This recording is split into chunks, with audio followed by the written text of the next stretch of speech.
El 28 de enero de 1992 se reforman varios artículos constitucionales. Se abre una nueva etapa de relaciones entre las iglesias y el Estado. Pero ¿en qué consistieron estas reformas? ¿Cuáles fueron los principales fundamentos de los cambios constitucionales? A 30 años de las reformas a la relación Estado-Iglesias, aquí, en Sacro y Profano.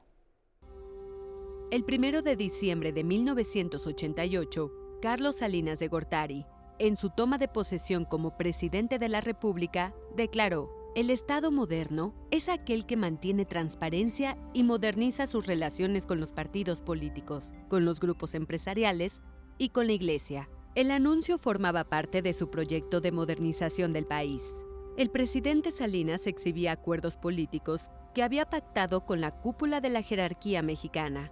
Así lo reconoció en su libro México, un paso difícil a la modernidad. Como parte de un proceso de reconciliación nacional, las reformas en materia religiosa se promulgaron el 28 de enero de 1992. Se reformaron los artículos 130, 27, 24, 5 y 3 de la Constitución Política Mexicana. Se estableció un nuevo estatus jurídico de las iglesias.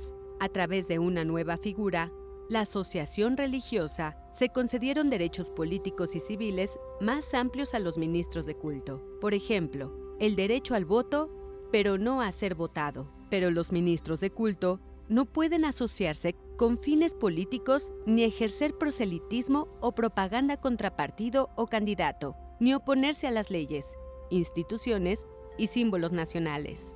A partir de 1992, justo hace 30 años, se vive una nueva era de relación de las iglesias con el Estado. Buenas noches, gracias por su presencia aquí en Sacro y Profano.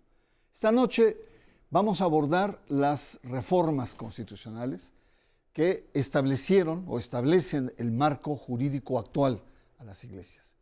Y para conversar del tema, es un placer dar la bienvenida al doctor Roberto Blancarte, un gran amigo de Sacro y Profano, y que además estuvo muy involucrado en los debates sobre las reformas que vamos a conversar esta noche.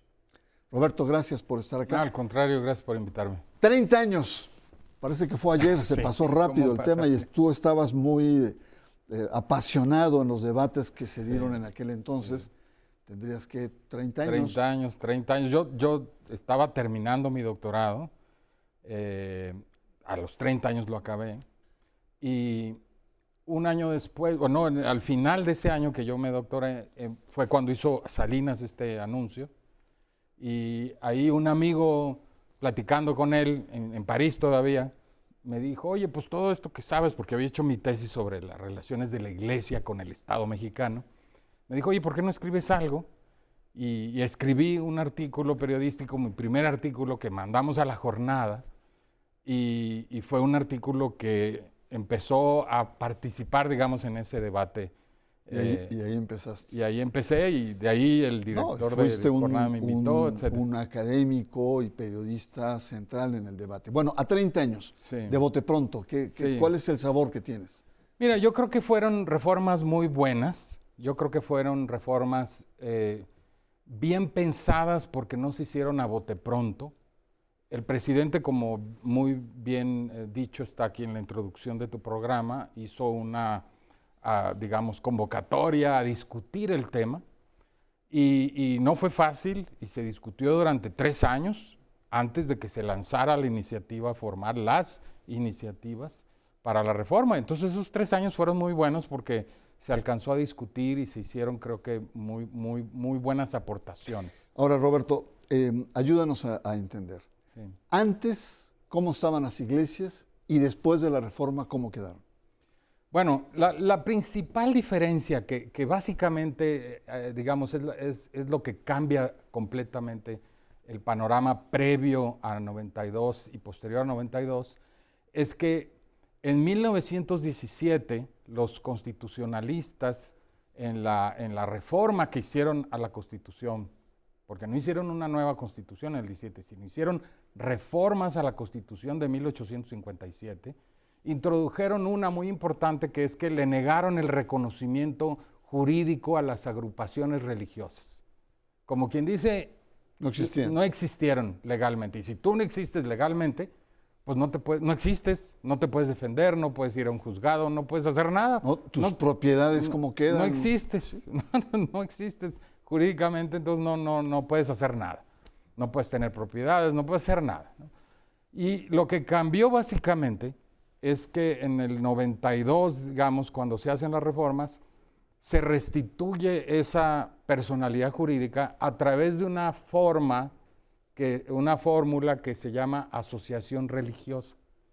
Y esa forma de asociación religiosa es la que permite a todas las agrupaciones, no nada más a la católica, sino a todas las agrupaciones, tener nuevamente una capacidad jurídica. Y esa capacidad jurídica es lo que permite que puedan tener escuelas, lo que permite que puedan tener propiedades, una serie de cosas que eventualmente son las que modifican, digamos, todo el panorama de las agrupaciones religiosas en el país. Muy bien, pues vamos a hacer un pequeño paréntesis, querido Roberto. Estamos conversando en torno a estos 30 años de reformas a la relación entre el Estado y las iglesias. Como dijo muy bien Roberto, las iglesias no existían, fruto de guerras, sí, de anticlericalismos, sí, de muchos otros factores, pero no existían. Y a partir de 92 hay una nueva existencia jurídica. Vamos a ver en qué consiste. Quédese aquí en Sacro y Profano, vamos a una pausa.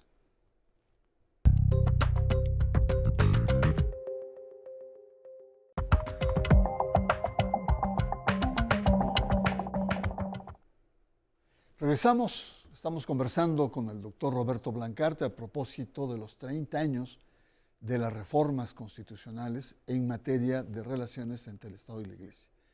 En el bloque anterior se habló que fue un tema álgido, apasionado, pero bien pensado, bien acordado, y que reestructura una figura que por diferentes razones históricas teníamos en nuestro país. Un país, digamos, que aspiraba a ser moderno, estar, digamos, en las grandes ligas, como Salinas nos hizo creer, pero teníamos estos atrasos tan grandes de decir las iglesias no existen, el Estado tiene una bota sobre ellas, etc.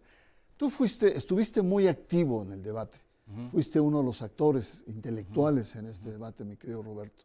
¿Recuerda los puntos álgidos que se dieron ahí? Bueno, mira, el primer punto tiene que ver con esta cuestión que acabas de mencionar de la no existencia.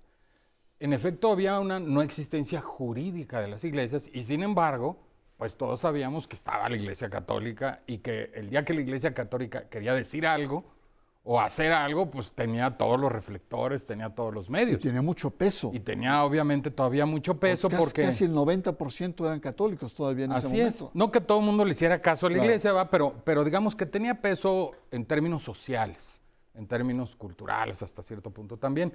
Y entonces quiere decir que había una desigualdad ahí.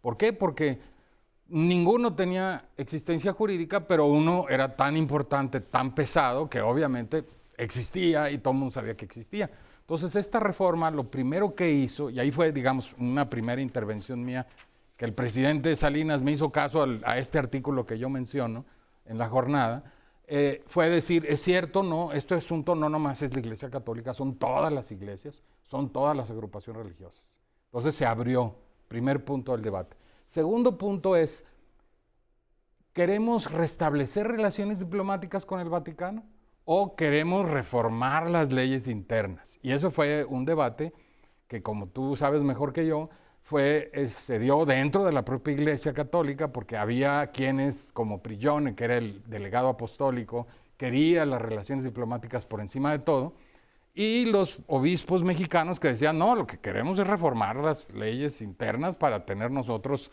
mayor libertad de acción y mayor libertad religiosa en general, ¿no? Entonces ese fue un segundo tiempo en el que más o menos se definió qué iba primero, y se definió, para suerte yo creo que de los obispos y en general de las leyes mexicanas, se definió en favor primero de una reestructuración de las leyes mexicanas para, digamos, para reconocer los derechos de las agrupaciones, y ya después, como consecuencia de eso, el establecimiento o restablecimiento de relaciones diplomáticas con la Santa Sede, ¿no?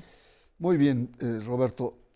Sí, totalmente de acuerdo. Totalmente de acuerdo. Incluso la Iglesia tenía mucho peso y había esta relación un poco hipócrita, híbrida, ¿no? O sea, haces lo que quieres, pero en determinado momento te la aplico. Claro, siempre estaba lo que se decía la espada de Damocles, la espada de etcétera. Damocles. Y la Iglesia, ahí recuerdo, había tenido una actitud cada vez más rebelde frente al gobierno. Lo que pasó en 86 en Chihuahua, donde un antecedente. Un antecedente, sí. En fin.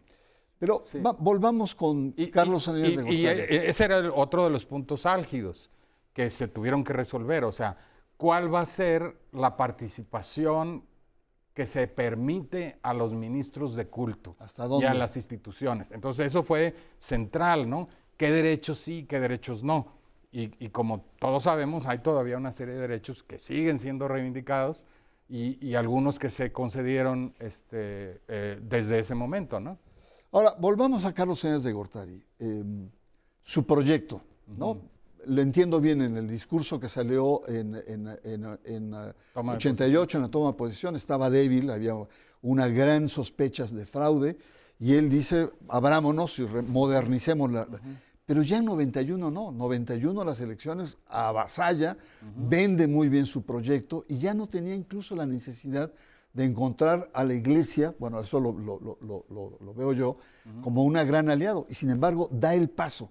Él dice reconciliación y modernización. ¿Cuál es el proyecto de Carlos Salinas de Gortari incorporar las iglesias? Yo creo que Salinas tenía un proyecto de largo plazo de modernización del país.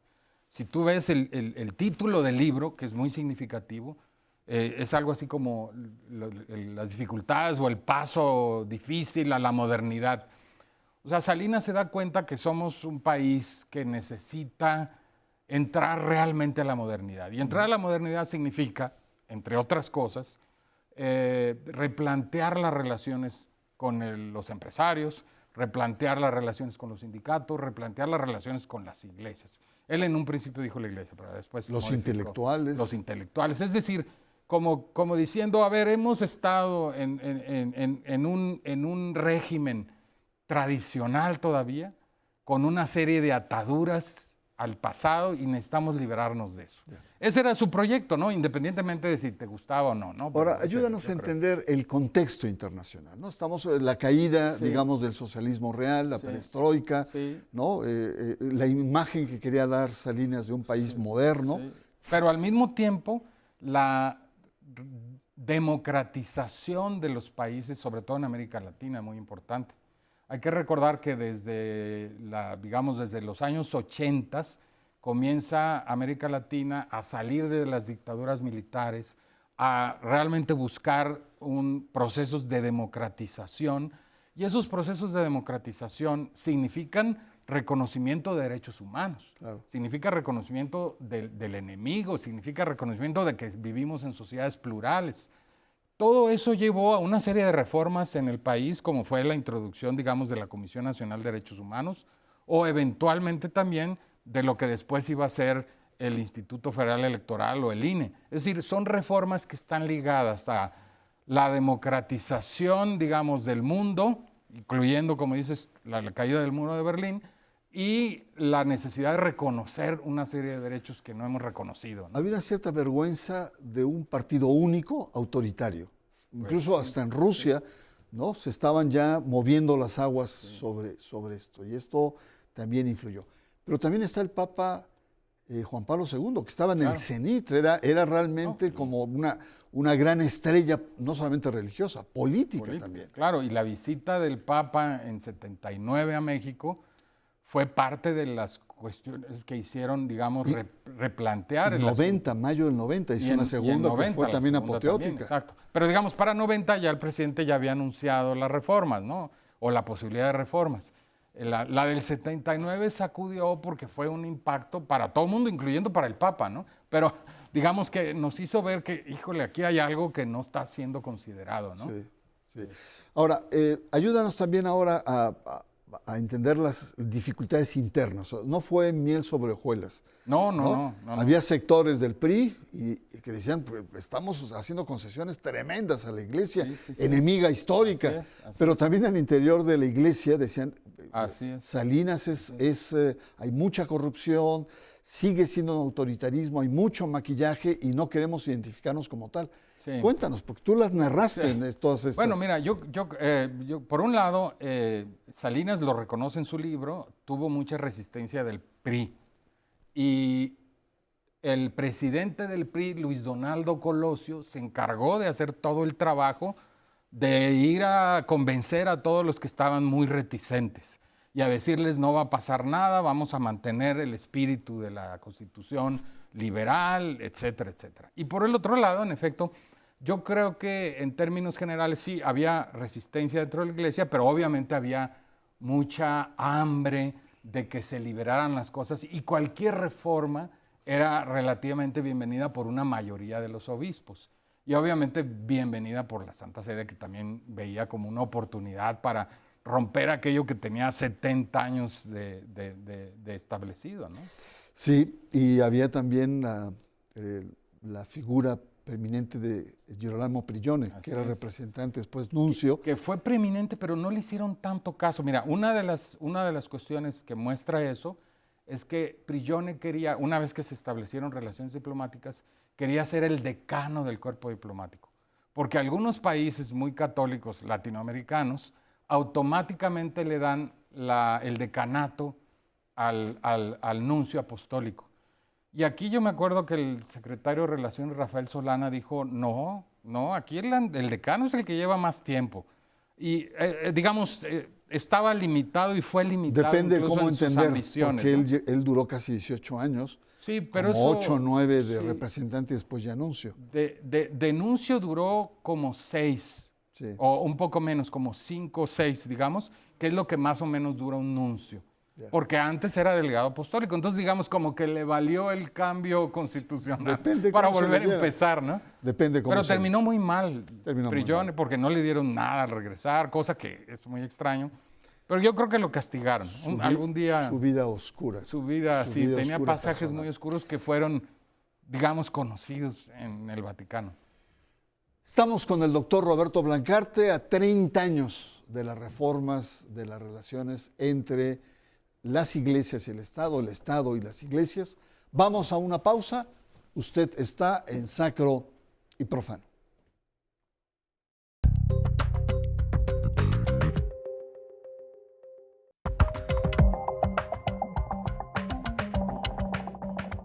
Estamos con el doctor Roberto Blancarte conversando en torno a estos 30 años en que se transforman los estamentos jurídicos constitucionales del país y a las iglesias se les otorga un estatus jurídico, existen.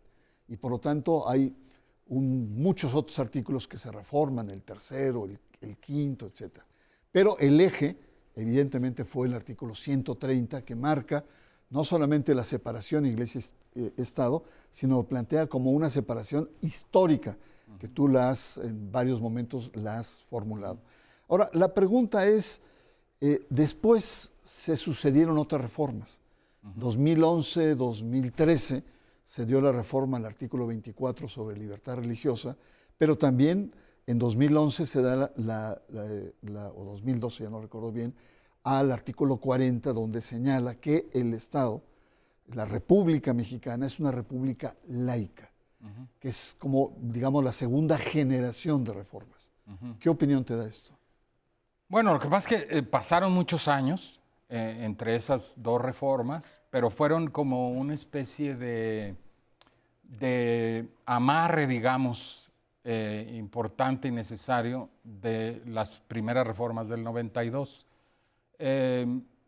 Hasta cierto punto más simbólicas y sin embargo sirvieron como para reafirmar la lógica de las reformas de 92. ¿Qué quiero decir con esto? Que el sexenio de Fox, como todos sabemos, populismo de derecha, que llegó blandiendo símbolos religiosos, rompiendo no solo, digamos, lógicas y tradiciones, sino también el marco legal en muchos casos, o jugando con eso, provocó una reacción y esa reacción generó que hubiera varias iniciativas, una de las cuales yo estuve envuelto precisamente, para incluir en el artículo 40 la laicidad de la República.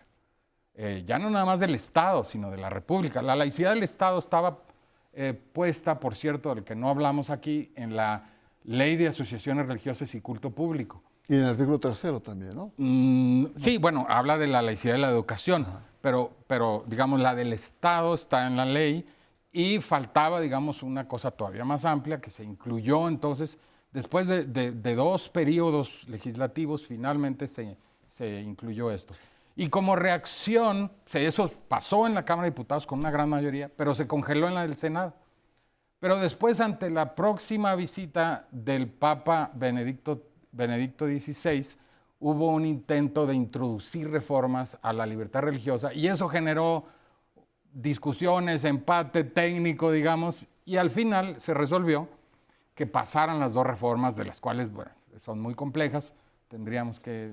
y de panzazo pasó la de la libertad religiosa. La libertad religiosa porque cambió. Hubo más oposición, en cambio la de la República Laica pasó automática. Sí, yo recuerdo muy bien que esa reforma fue un triángulo entre, evidentemente, el presidente del episcopado, Carlos Aguiar Retes, el presidente de la República, Felipe Calderón, y el candidato, digamos, que iba en caballo de Hacienda, que era Enrique Peña Nieto, porque la propuesta fue presentada por el PRI. Pero es otra historia. Es otra historia. Que sería interesante. Sí. Para finalizar, Roberto, ha habido cambios, 2 generaciones de reformas sobre el tema de las relaciones iglesia-estado, iglesias-sociedad.